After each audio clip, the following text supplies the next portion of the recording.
Hey y'all, we're excited to welcome everybody back to Season 5 of The Lamppost Listener. Now, I know that our premiere episodes are often starting places for new listeners, so I wanted to say just a few things before we kick off our 5th season. First, for new listeners, welcome to our show. You're free to start here with The Horse and His Boy or go back through previous seasons and follow the show that way. You might miss out on a few callbacks or inside jokes, but the show should still be relatively easy to settle into. If you haven't listened to the last 3,000 plus minutes of content, just know that Phil and I are Narnia novices.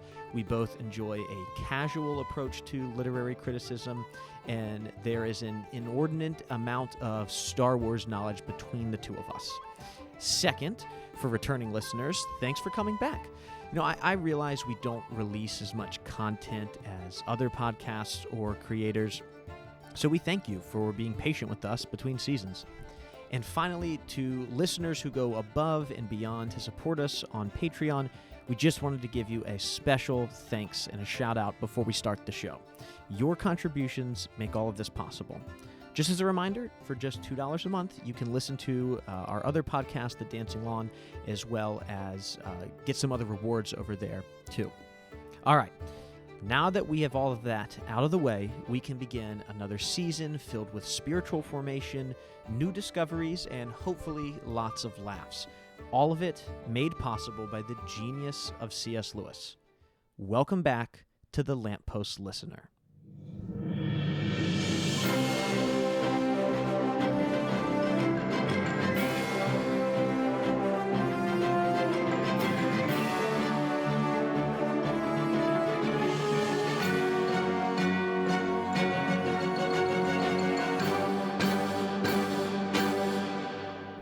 Hello and welcome back to The Lamppost Listener. My name is Daniel. I'm Phil. And this is a podcast where we journey chapter by chapter through C.S. Lewis's Chronicles of Narnia. This is chapter 1 of The Horse and His Boy, How Shasta Set Out on His Travels. Excellent. This is season 5. Season 5. Is it pronounced Shasta? Did I do that right? Did we I've start been saying season? Shasta. In the audiobook I have, it says Shasta, but I felt like I'd always heard Shasta before then. I'm going to go Shasta. If you want to go Shasta, I'm sure we will hear from listeners soon enough, and we can... Of which one it is. We can change it in the future, or we can just plug it in. We'll have one of those text-to-speech things go in. Shasta. Shasta. You said Shasta. Shasta. Now I don't even remember which one I said just a second ago. Which is why we record all this. Yeah. Well... We have the first chapter here of The Horse and His Boy, and not only is this the beginning of a new season for us, this is also the beginning of a new approach to one of the Narnia books. So, Phil, just remind us, maybe for returning listeners, but also for a lot of people, every time we have a new season, that episode is the first episode you see if you go into the feed. So for some people, this might be the first time they're hearing our voices. What are we doing maybe differently this year than we've done in the past? Or this season, I should say. This time we're going to do what some movie sequels do with a superhero, where the first part was showing you all that they could do with their superpowers, and the sequel is showing what happens when they don't have their superpowers. And so we have taken away Daniel's ability to do a ton of research and read 9 books in preparation for an episode, because he doesn't want to have anything spoiled. We're switching where I'm going to read the whole thing, and I'm going to know what's happening ahead of time, and Daniel is only going to be allowed to read 1 chapter at a time. This is true. However, I have to rat you out here. You have not actually read the whole book yet, right? Yeah, I told you that in confidence. I can read ahead. You have read ahead, but you have not finished the book. I have not finished the entire thing. So as of chapter because 1, what I'm learning is it's a really difficult book? It's hard? No. Lots of words in there. So many words. No, what I'm learning is I don't want to know everything quite yet, especially at this beginning part. I wasn't really sure. Should I read the whole thing, all however many chapters it is? Yeah, well, I think it's going to lead to a lot of fun, hopefully a freshness to the podcast as well, too. Here we are in our 5th season as we kind of, swap roles a bit. So you'll have much more information than I do. It does, I am a little bummed that I'm not going to be able to go to various scholars and authors like I've done in the past. We've regularly pulled from these great authors and scholars that have spent so much of their lives studying Lewis and his works. And honestly, people are probably just not going to hear their names a ton, because every time I have tried, even just in chapter 1, every time I tried to go to Paul Ford or Marvin Hinton, even Michael Ward, every time I go to these places, I'm like, oh, I have to stop, because I'm clearly starting to read something that hasn't happened yet. Right. And that's exactly what I ran into, especially with the Narnia Code. I was so excited about that book. I sent you a picture of it. I started flipping through. I started reading it. Sure. And then I immediately had 2 or 3 things spoiled, and I thought, wait, I don't think I want to do this at this time. Yeah. Well, Phil, before we jump into our chapter here, we have a new segment that we are debuting here in the season premiere of The Horse and His Boy. We've now made it through 4 books in the Chronicles of Narnia. We're more than halfway through the Narniad. And with that in mind, you and I kind of thought it'd be fun to travel back to various books every once in a while. Not every episode, but every once in a while, to go back and talk about maybe things that we'd like to continue conversations on, or maybe things we just completely didn't talk about when we covered them originally. Now, and every once in a while, it might be a place for us to go back and make corrections. I highly doubt that we'll be doing that often. Yeah, we don't have that many mistakes. No, not that many. And we're usually not going to admit them when we do. So that's the quickest way to get your email deleted from our inbox. To point out in there. If you say we did something wrong, I'm just kidding. Our listener feedback has proved that's not the case. So yeah, I would say that's true. But in this new segment, which I haven't named yet, so maybe if listeners come up with a name for that. I thought you were calling it the Eucharist. No, that's just the look. I know. Okay. I was like, we're going to talk about that. That seems somewhat sacrilegious to call the segment that. But we are actually going to talk about some sacramental imagery that I think we got kind of wrong back in the Voyage of the Dawn Treader, the 3rd book in the series. Back when the Dawn Treader was traveling east from Narnia, the crew arrived at Ramandu's Island. Do you remember this? I do.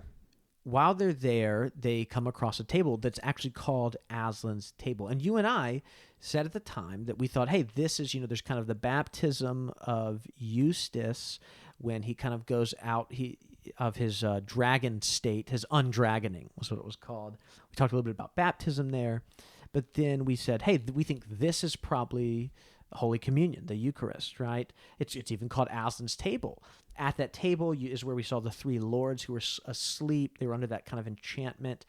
The table is replenished, and there's even the knife kind of connected to Aslan's sacrifice. Remember the knife that the White Witch had used to kill him? And so we both thought, like, hey, this is that imagery of the Eucharist. Lewis, as an Anglican, is thinking about the sacraments, the 2 sacraments that the Anglican Communion recognizes, although obviously there's 7 by the Roman Catholic Church.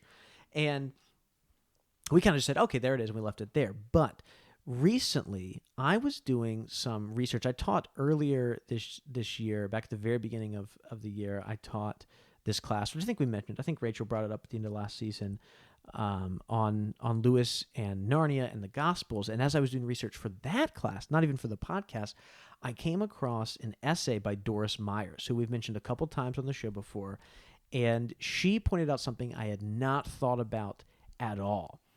And I wanted to share it with our listeners because it was so eye-opening to me. So she argued that it's not here at Aslan's Table that we see sacramental imagery for the Eucharist. She argues that it's actually at the very end of the world. So let's go back. Let's think about that story. Eustace, Edmund, and Lucy all arrive at the end of the world. Reepicheep goes off into Aslan's country. And then the 3 children meet Aslan. But do you remember what Aslan is at first? He's a lamb. He's a lamb, right? And then he transforms himself into the lion. And there they actually have a meal. I think it's like fish that they eat together.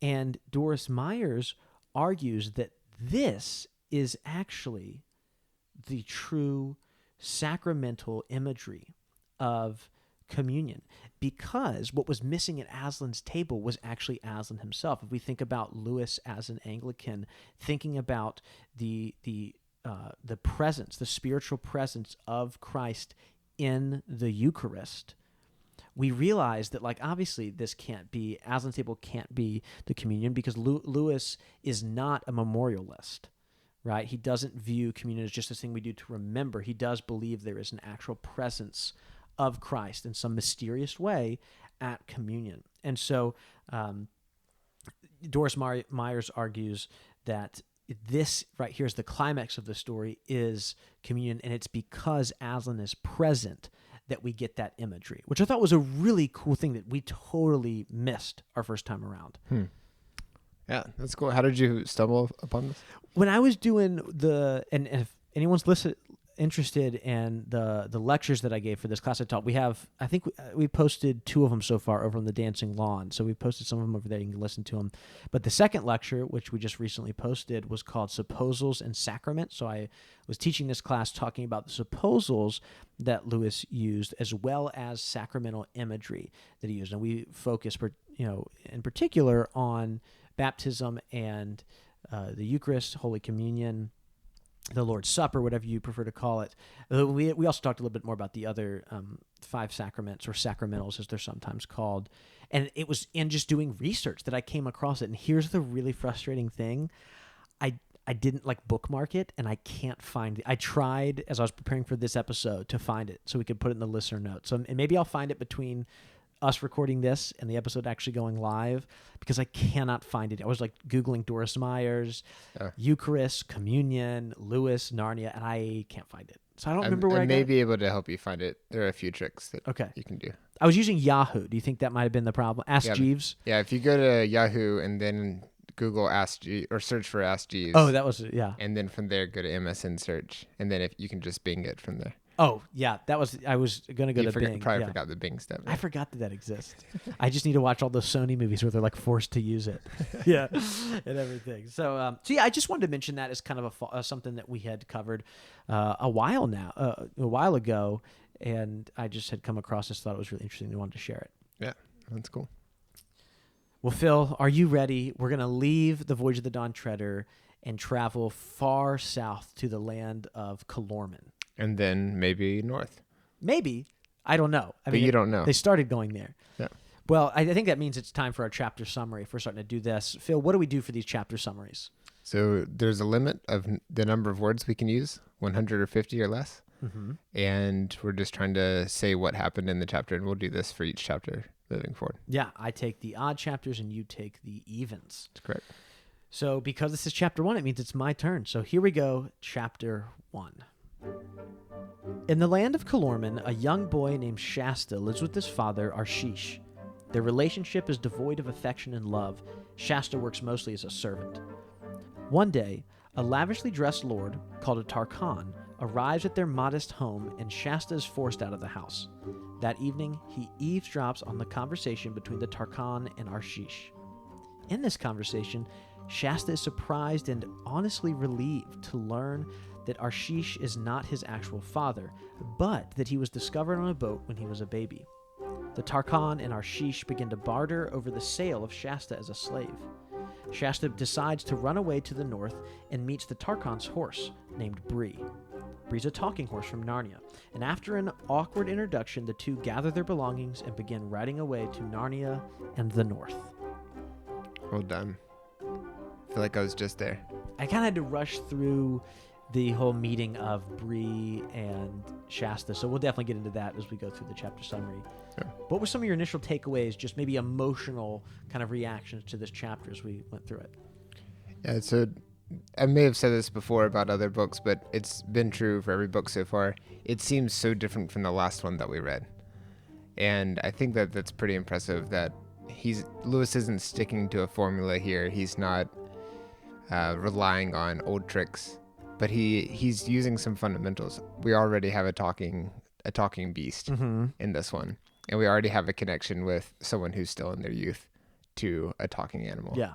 I also love that we see this in the very first paragraph. This is during the time when the 4 children, the Pevensies, are ruling Narnia. So this is we're zooming in on a specific point during their rule while they're basically adults. And That's pretty exciting too. And this is, what year was this one written? Was this still in the 50s? 54. So 1954, and so far it works. Like, it's just really neat to see this place directly. And I can't say too much about the future chapters, but Sure. it's just going to be exciting to see how that kind of history that we know just so little about comes into play. Yeah, I mean, there's a lot of first year. I mean, this is the first time we have started not in our world, right? It starts right here in, not Narnia, but Calormen, and that's its first itself. We're not in Narnia when we travel to this magical world. It also, this is not a human from England, right? And then it's also the first book that is not moving the overall narrative forward in a linear way. We're actually now going back.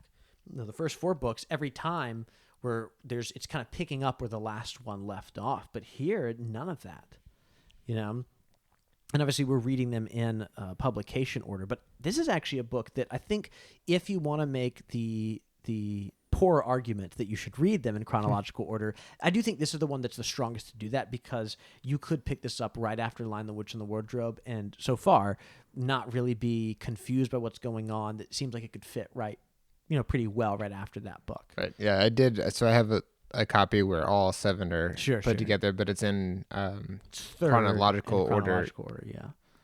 Yeah. And for the most part, now they're playing with the time a little bit, but yes, this comes right after Lion, the Witch, and the Wardrobe. Exactly, yeah. In that order.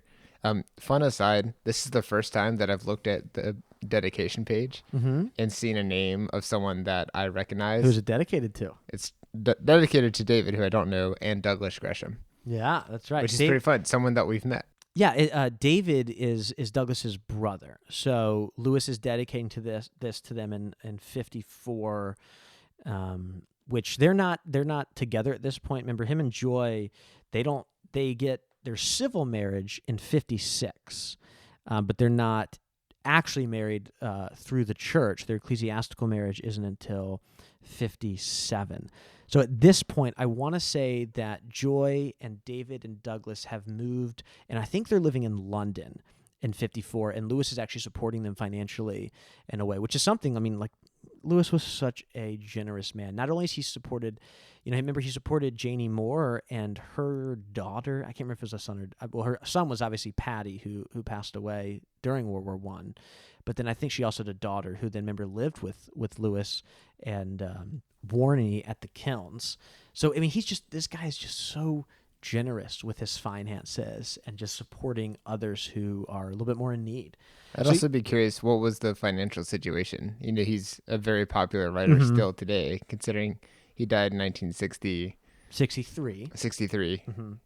Joy's the one who passes away in 60. That's I was getting all the numbers are so You're close fine. together. Yeah. But I wonder what the financial situation was like. Was he considered, super rich at that point, or was that, even more of a sacrifice? It's just, I'm not sure what the whole situation was, post-war England, but also being a popular writer. Writer. I mean, he's at this point, 54, Lewis is already wildly successful. He's already been on the cover of Time magazine. He's already written Screw Tape Letters in 42. He already gave his broadcast talks in 41 that eventually become Mere Christianity. He's written The Abolition of Man, and he's written 4 books in the Chronicles of Narnia that have been published, and his whole space trilogy, already all been done. And actually this year in 54, he had just accepted the chair of medieval and Renaissance literature at Magdalen College, not in Oxford, but over in Cambridge. So he's gotten that, and that chair, a position that was created specifically for him. So Lewis is wildly successful at this point. In fact, Andrew Lazo, who is a host over on Pints with Jack with David and Matt, he mentioned when they first started going over the Screw Tape Letters, which is like the middle of 2020, maybe August or so is when they started. And he mentioned that actually after 42, when the Screwtape Letters comes out, that book is so successful that he almost goes bankrupt because he's giving away so much funds and doesn't realize he's got to pay taxes. Oh, well. And so, like a friend, Andrew has a much better story of kind of explanation of all that happens, but that he is almost kind of saved from bankruptcy because he's being so generous with his funds. But Lewis at this point is he's doing just fine. Right. Yeah. Yeah. Those are British taxes too. Yeah. So it is nice that it is cool that he dedicated this to both David and Douglas, who I think would have been early teens at this point, in the middle of the 50s. Yeah. So before we move on, I think it's important for us to take a little sidebar here to mention maybe some of the more frustrating elements of this book. Yeah. Especially in the way that it comes to the depiction of the Calormen, which I hope I'm pronouncing right. I've got the audiobook. I've been listening because I would have said Calormen because I just mispronounce everything. But everywhere I'm looking, it says Calormen, Right. And from what I understand, I guess we'll take a sidebar from the sidebar, is that comes from the Latin word, which means hot, calor, right? Which, I mean, think about even Spanish for many people who learn Spanish here in the United States. And then men, literally just saying men who live in the hot place. So that's kind of maybe what Lewis is doing as he's kind of creating this word, which hopefully I'm pronouncing right. But Okay, back to the original side. yeah, sorry, back to the original thing. There is, I think, throughout the last couple of decades has been some frustration and some critiques of Lewis's depiction of the Calormen. And so we're going to talk a little bit about that. We are hindered in a way because of our approach to this book, which is that I am only reading one chapter at a time, where usually, I could go to various authors, books, and articles to kind of approach different and more kind of sensitive topics. My hands are a little tied right now because of just our approach and wanting to meet, for me, just taking this one chapter at a time. And I think, the other thing we should mention too as we go into this is our perspective on this as both one of two middle-class white guys, right? Right. That, throughout classical literature in the West, there's been very few stories that poke fun or even like demonstrate blatant racism towards us or towards our culture. So I don't necessarily know what it's like to see kind of negative depictions of us in classical literature.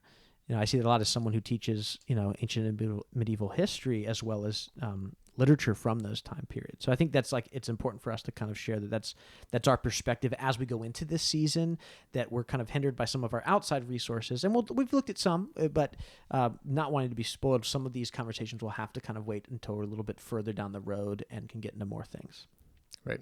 And we also are coming into this knowing that we're not going to do a perfect job. Mm-hmm. We have a desire to, but we just, this is very, very complex stuff and really difficult stuff. And I think that the choices are to not talk about it or to talk about it.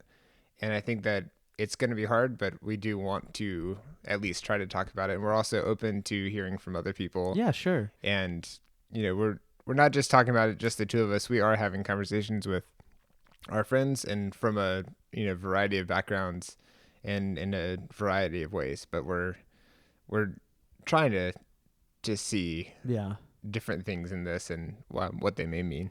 Why you say that, I think it's also helpful just kind of name the things that we're not going to do as we go through this book, which is that, we're not going to just conclude that our listeners or fans of Lewis or Narnia should just stop reading a book or any kind of book, especially classical literature, although, this is a modern book just from the 20th century, but think of it's kind of a modern classic, right? We're not going to conclude that because it contains, elements that are often, considered inappropriate to more modern eyes and ears, that we just are going to, throw the book away. We're going to get rid of it. We're not going to engage with it, because I think that would be what Lewis would call chronological snobbery, right? This idea that everything that came before us that doesn't line up with our values or beliefs is all of a sudden needs to be kind of, thrown to the wayside.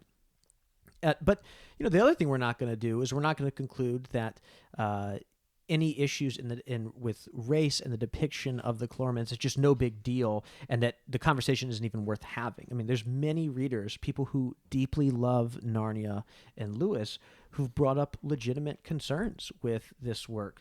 And so we think that means we should have these conversations. And we want to approach this topic with charity, charity towards people who are most affected by caricatures or racist language, but also charity towards C.S. Lewis, who was a brilliant but imperfect man who lived in a particular place at a particular time. And we, throughout the course of the show, have heard from listeners, and you and I have said many, many times how much his works and his words, have deeply affected us and formed us. I mean, there's parts of me. I think I just mentioned in one of our hiatus episodes how much I have been formed spiritually by reading Lewis this much over and over again. Every time I read each chapter 3 times, so it's been a lot, and we talk about it for hours, right?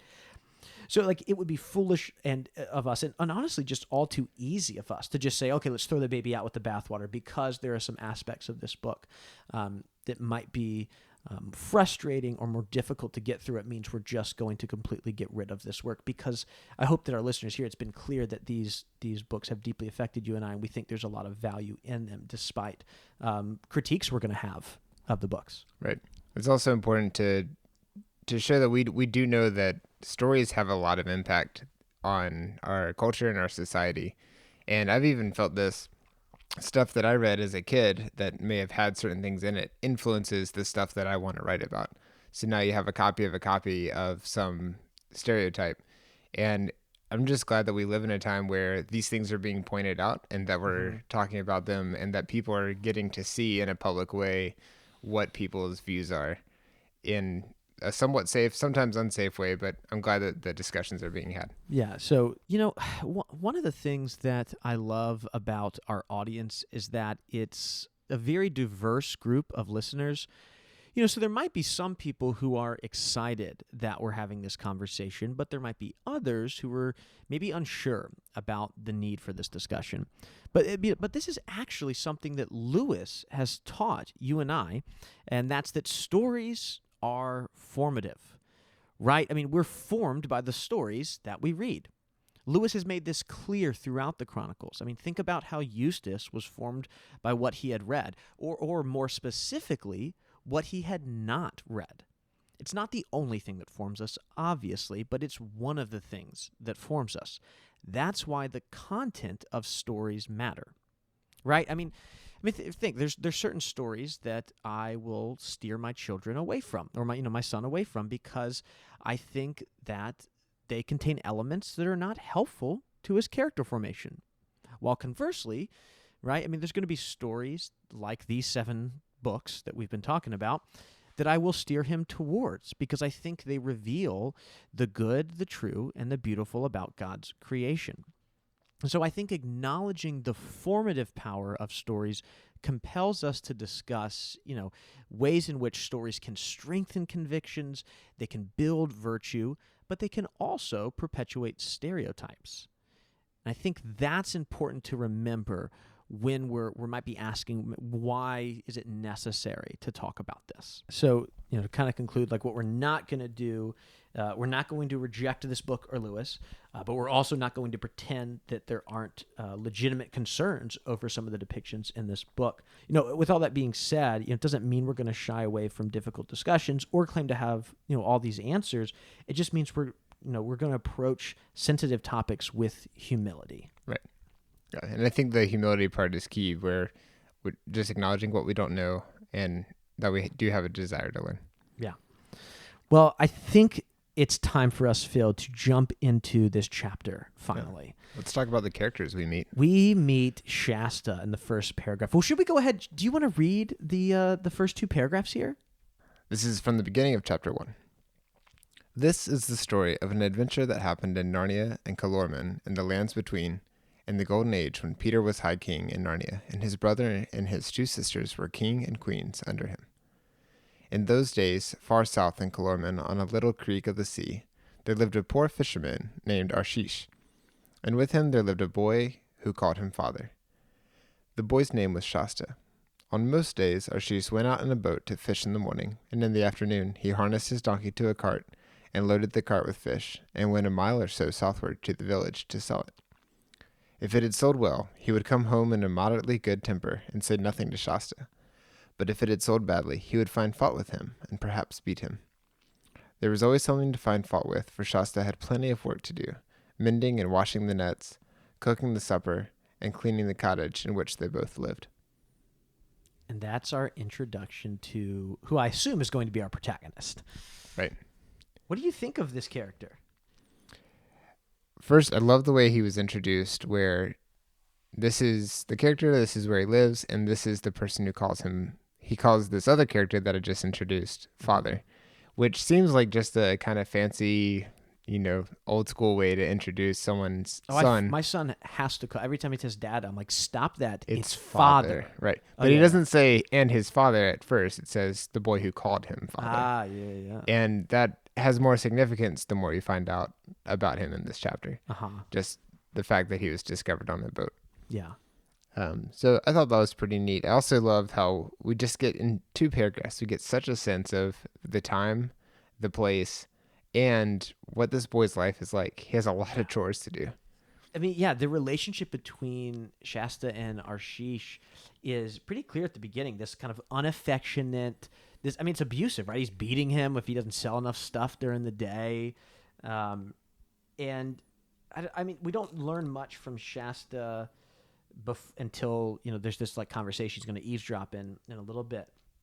But you just get the sense it's a very unhealthy relationship. I mean, Arshish does not come across as a nice man or a good father. Right. To me, Shasta seems, like this cliche, I don't mean this in a negative way, kind of character who is this, he's this farm boy who kind of wants to get, he can be your Luke Skywalker, your Rand al'Thor, he can be even like a Frodo in a way. This young boy, although Frodo's like 50 by the time he leaves on the ring, but whatever.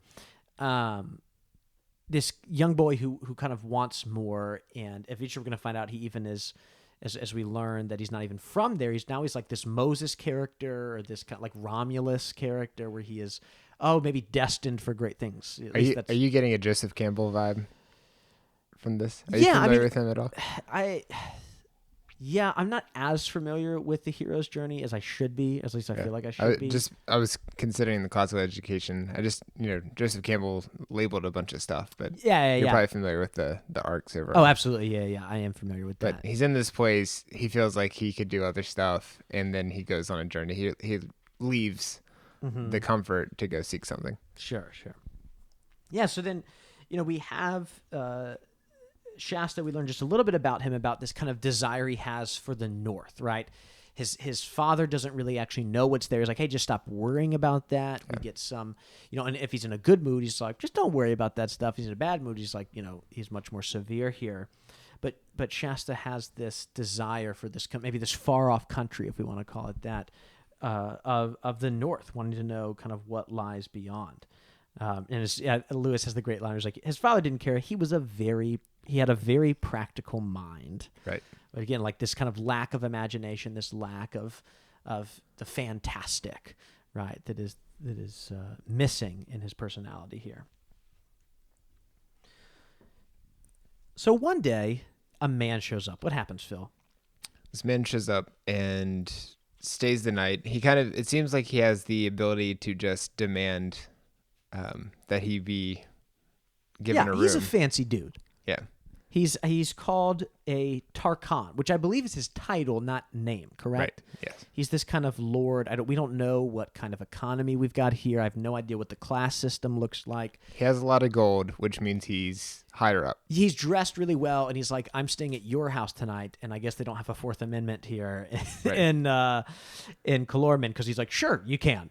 Right. No quartering. Yeah, they very much have that happening here.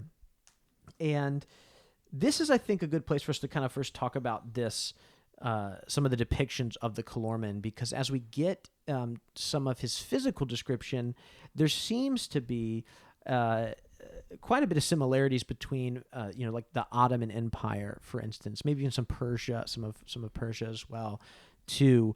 But specifically, I'm thinking mostly about the Ottoman Empire and the Calormens.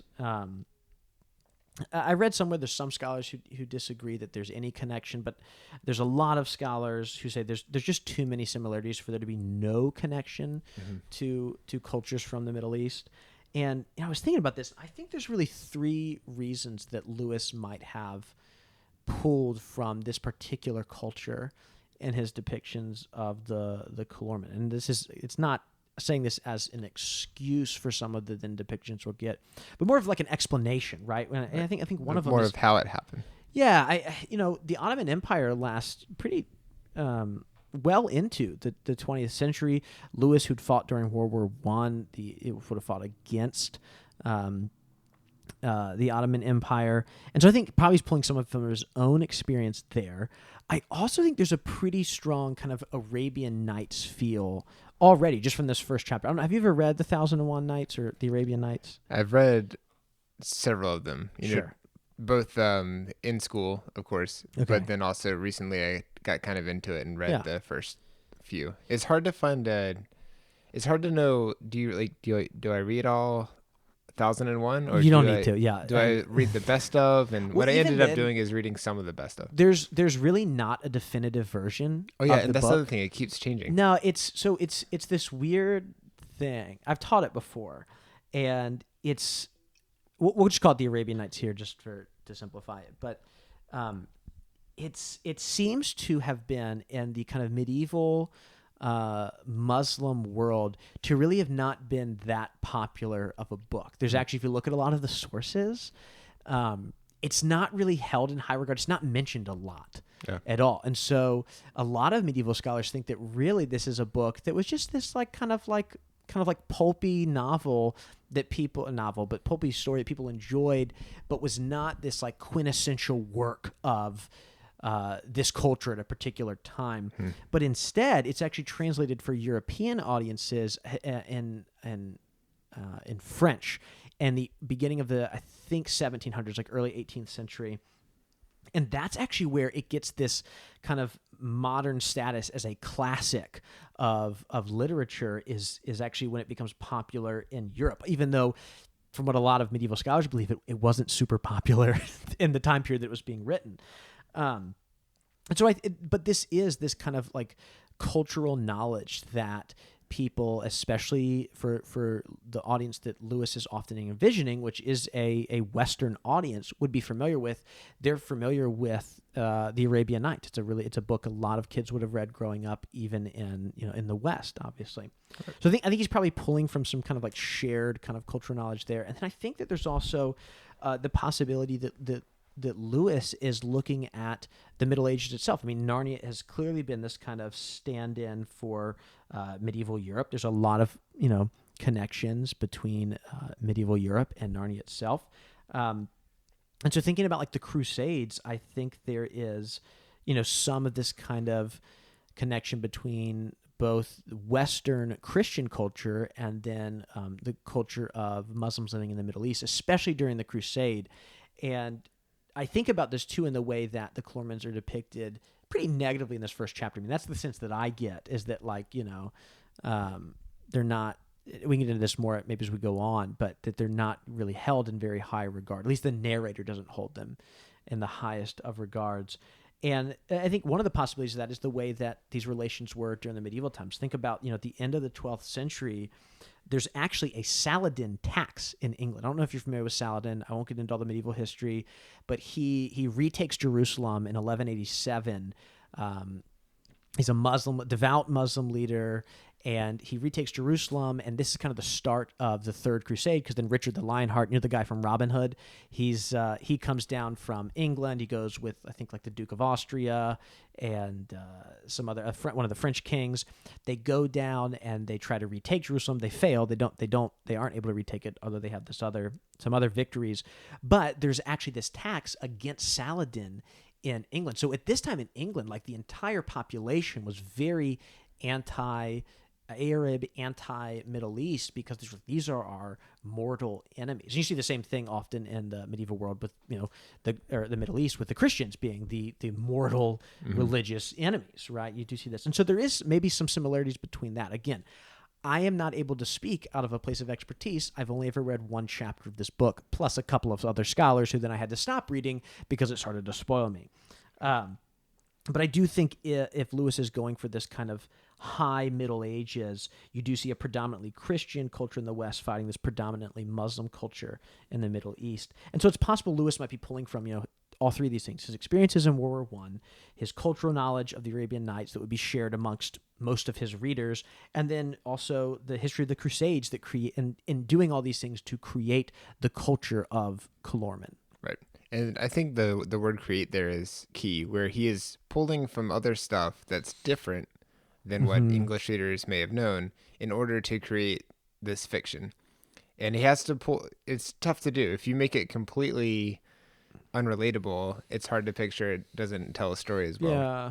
But if you do pull from something, there's always that risk of you're saying that all blank means this. If you make your bad guys have certain features, like Disney has this problem: long pointy noses, long hair, certain facial hair.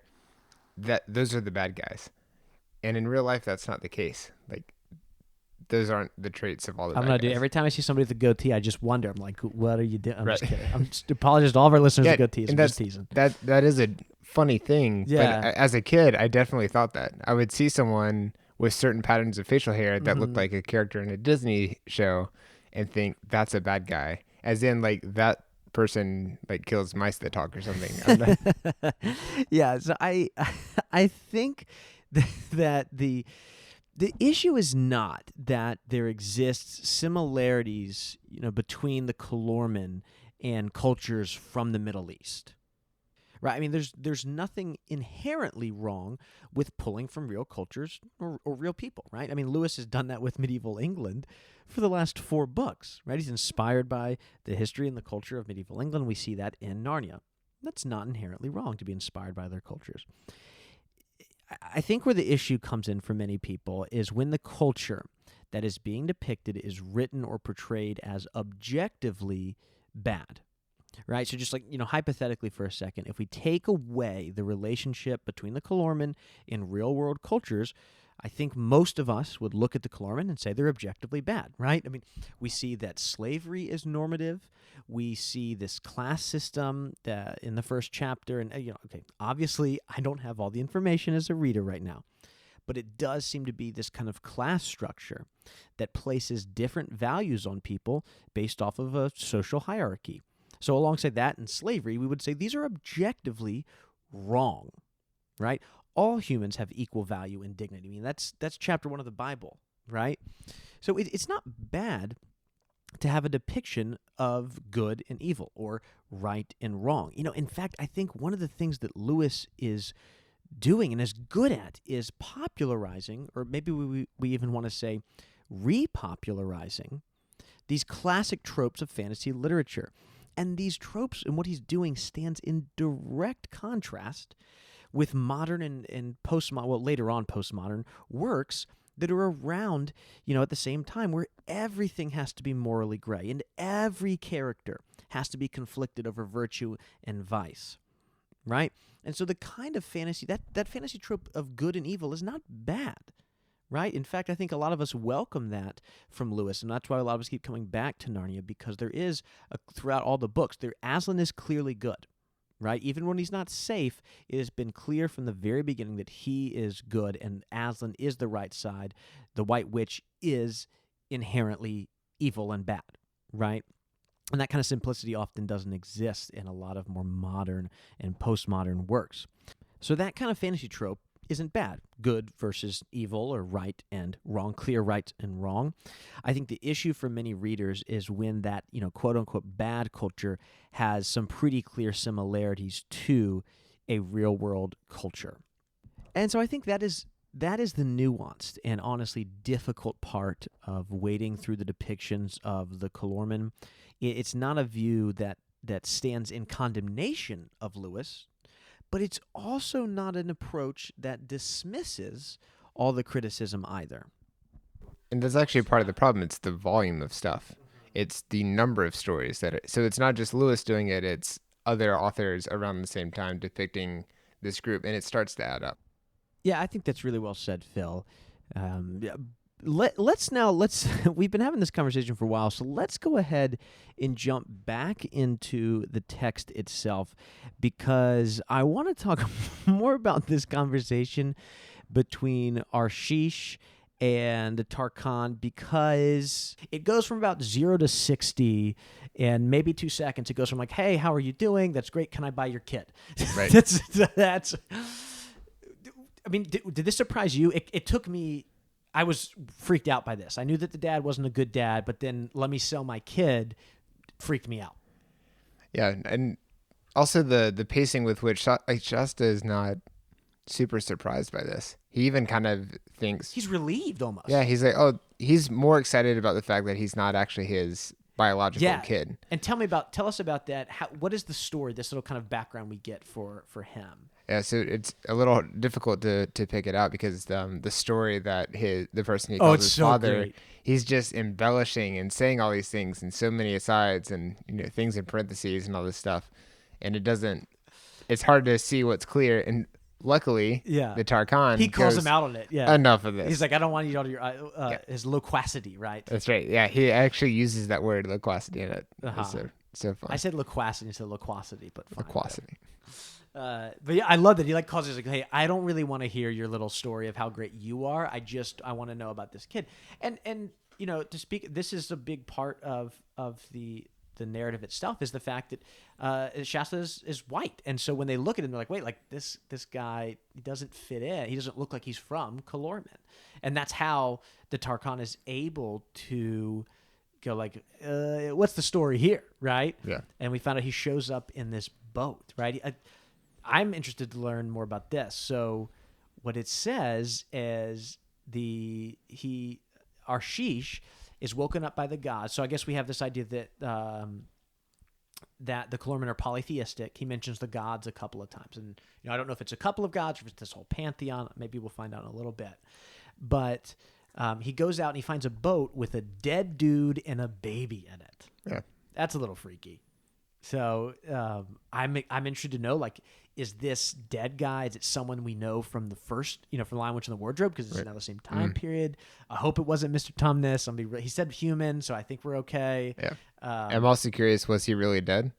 Oh, when that's he showed good. up? Yeah. There are a lot of questions there. You haven't gotten to this part yet either, so I can't tell you. Okay. This is so fun. Yeah, I am revenge. intrigued by that, but I think the biggest takeaway is not this story of Shasta's discovery, but his feelings in learning that this is not his real father. And I think Lewis is doing something really beautiful here with the idea of adoption. Shasta's been Arshish's, son, in quotation marks, for his entire life. But there's this, the lack of biological connection has kept Arshish from really recognizing him or treating him as his son, which, we would look at as Christians, or just in general. Like, hopefully people would look at this, whether you're a person of faith or not, and be like, that's not okay. Like, if you have raised him as your son, it doesn't matter if he's biological or not. Like, you should love him and care for him in a way that a parent does, right? But especially for us thinking about Lewis's faith, this is at odds with the idea of adoption we see in the New Testament. Like St. Paul, especially as he's thinking about the Gentiles, as he writes, he mentions a couple of times that we are brought into the family of God as brothers and sisters alongside Christ. Like, we are adopted into this family. And so, I don't know what happens next. I don't take this to be like a cultural critique of Arshish, but just a critique of him as a poor father. He has no reason to not treat Shasta as his son, right? He's raised him since he was a baby. He is, for all intents and purposes, he is his son. But he chooses to just not he treats him more like a servant. It could just be that he's callous and unkind. It could be that Arshish is actually, harbors racism towards the people of the North. I don't know. I don't know why he's chosen to treat Shasta like this. But I do think there's something that Lewis is doing there with the theme of adoption, because then, you mentioned this earlier, he's kind of planning out his future. He's like, maybe this guy, this Tarkan, will adopt me, and I'll save it's such a little kid. This is totally what they do. Like, And when he adopts me, I'll be the perfect servant, and then I'll save his life, and then he'll make me into, Then he'll set me free me, Yeah. and then he'll adopt me as his son. He mentions being adopted again. And so I think that Lewis is working with this kind of like ancient narrative device of this kind of lost child, this lost son, searching for a home, but he's including this kind of biblical twist of adoption to make it feel fresh for us. I really loved that. I thought that was a really interesting and wise, just unique decision Lewis makes here. Yeah. I also love how quickly we're introduced to the character that we'll come to know as Bree, and how the story kind of parallels Arshish a little bit. Yeah, go on. Tell us about Bree. Bree was doing something his mother said not to do and wandered too far and was captured and has been in captivity all his life. So he made a foolish decision, and that led to this happening. Yeah, he was like a baby. Was it a foal, right? A foal, foul, yeah, that's right. A foul? No, foul. That's... That's in basketball. Yeah. But yeah, he's just a fool when this happens. Yes, but he's smart enough not to show that he can speak. So great. I love this character beat from Bree. So he's been keeping this a secret the whole time, but he sees an opportunity in Arshish. Shasta takes this opportunity to escape with Bree. And they have this shared connection where they're both not in the right place, but they both want to get back to a better life. Yeah, I love this kind of, I don't know if friendship's the right word, but this kind of really quick way that they spark a relationship with each other because they both need each other. It reminds me of, that beginning of Force Awakens where Finn and Poe are like, you need a pilot? I need a pilot. Yeah, he's like, why are you doing this? He's like, because it's the right thing to do. And he's like, you need a pilot. Yeah. And that is how this starts out. Yeah. I mean, like Bree gives him something for free. That's a bad man. You would be better dead than being a slave for this guy. And he's like, you want to come with me? And, yeah. And Shasta's like, that's so kind of you. He's like, no. I need you because I can't just run around as this wild looking horse. People try to be like, hey, that's an escaped horse. Right. Yeah. And, the same thing with Shasta. He can't escape and just be on his own either. But together, it might look legitimate enough. And I love this because we don't get a ton from Bree here in this chapter, but it just shows this. I get the sense that he has this kind of tenacity to him, but also this kind of impressive wisdom as well. Like thinking like, hey, like I've been trying to I haven't talked at all because I know what happens if they know they have a talking horse. Also, I haven't tried to escape because I need someone else to do this. So I've had this patience through wisdom that I have been able to be like, I'll wait for the right moment. Here it is. I'm going to like, dude, come with me. We're going to get out of this place. Right. So I'm excited to see kind of how this relationship, this isn't like, hey, like we're best friends. We're going to go on this great adventure. It's like, hey, we need each other and maybe don't talk to me a lot because I'm not really that interested in being your friend. That's kind of the deal I get from Bree. That Bree's not like excited to bring Shasta with him. He just knows he has to. Yes. I'm also curious, how much is Bree in control? Could he escape by himself? Could he untie himself? I think yes. I think that's why he's thought as far ahead as I would get picked up. I think so. Yeah. But he also seems to be much faster than most horses. He's a war horse, so you think that he's significantly strong. I'm just curious. Like that's a good point. How much is there, and what will change? But for right now, Bree seems very much in control. He's like, put those spurs back. Yeah, you're not going to be needing those. Put the bridle on so it looks good, but don't try to steer me. I'll be steering. He is very much the leader in this relationship. Shasta is the boy who just is like, hey, just like sit on my back and I'll take you there. Yeah. And squeeze your knees in. Yeah. Because that's how you ride a horse. Have you ever ridden a horse? Yes. I think only once, maybe twice. How old were you? I was a kid, and that was so fun. I had this big, goofy smile. Where'd you ride a horse at? I forget. My family went somewhere, and they had horse riding as an activity you could do, and I just had this big smile on my face. It's such a large animal. Like, where else are you going to ride an animal that large? I do think it's helpful for listeners. I am also not an experienced rider. I've ridden a couple of times out west. I just read we did some horseback riding in Montana in Glacier National Park like 2 years ago or so, and I do think it's helpful for anyone who has never ridden a horse before to know that you were so much higher up than you think you were going to be. Right. Every time I get on a horse, which again has not been that many times, I'm always like, man, we really are high up. I'm like really off the ground here. And I think that I do get that sense. I don't know what Lewis's how much he interacted with horses or not. But I do get the sense that as Shasta's getting on the horse, he's like, wait a second. When I was on the donkey, it was or mule. I can't remember which one he was on. But donkey. I was the donkey. I've ridden the donkey before. Donkey. Is what he says. He's like, I was way closer to the ground, and this is uncomfortable because you're high. Like if you fall, like you were high up, it hurts. I mean, I assume it hurts. I'm very, very good, so I've never fallen. As the horse has gone 2 miles down a flat surface, yes, I've never gone fast on a horse. I can imagine. I can't imagine what it's like to go like with the horse running. They've only ever been walking very slowly while I ride them. Right. But I do think Lewis does a good job of kind of painting this. The difficulty of getting on the horse and then kind of having to hold on and those things as well too. And Bree's also frustrated by all this as well too. Right. Yeah, so definitely an odd couple, and I think that really lays the foundation for some fun interactions in these next few chapters. Yeah, it does. And I think just to kind of wrap up this chapter here, we end with one of the last things that happens is Bree, kind of in conclusion, after he describes all the beautiful things about Narnia, says it's better than an hour's life there is better than 1,000 years in Calormen, right? And that's when he then goes into, hey, I was kidnapped. But we get the idea of this. And actually, I guess now that I'm thinking about it, that's actually earlier in the chapter, but it is kind of this thing as they're riding to Narnia in the north. We get this picture of going off to this beautiful, kind of hopeful place and leaving what has been for Shasta, this place of servitude and potentially slavery, right? And so it kind of ends on this kind of hopeful, exciting, very, very much an adventure style note. Yeah, I think this chapter does an excellent job of setting things up, giving us enough questions to want to keep going. Yeah. But also giving us enough to go off of for now. So we now know what the characters look like. We know some of their motivations. We know what they want, and we know how they're going to approach getting that. Yeah, it's one of those chapters that at the beginning it works. We've talked about this before.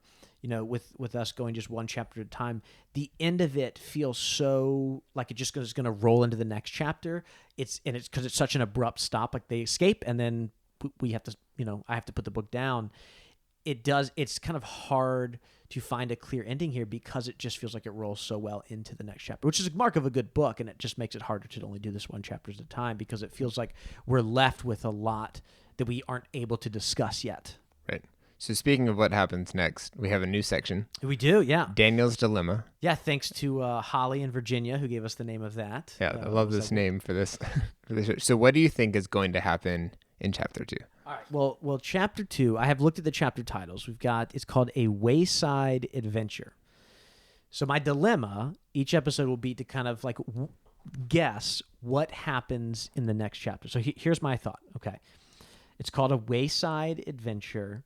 And I think that in this chapter, Arshish and the Tarkhan are going to realize that Shasta and Bree are gone, and they're going to chase after them. They're going to go looking for the boy and the horse.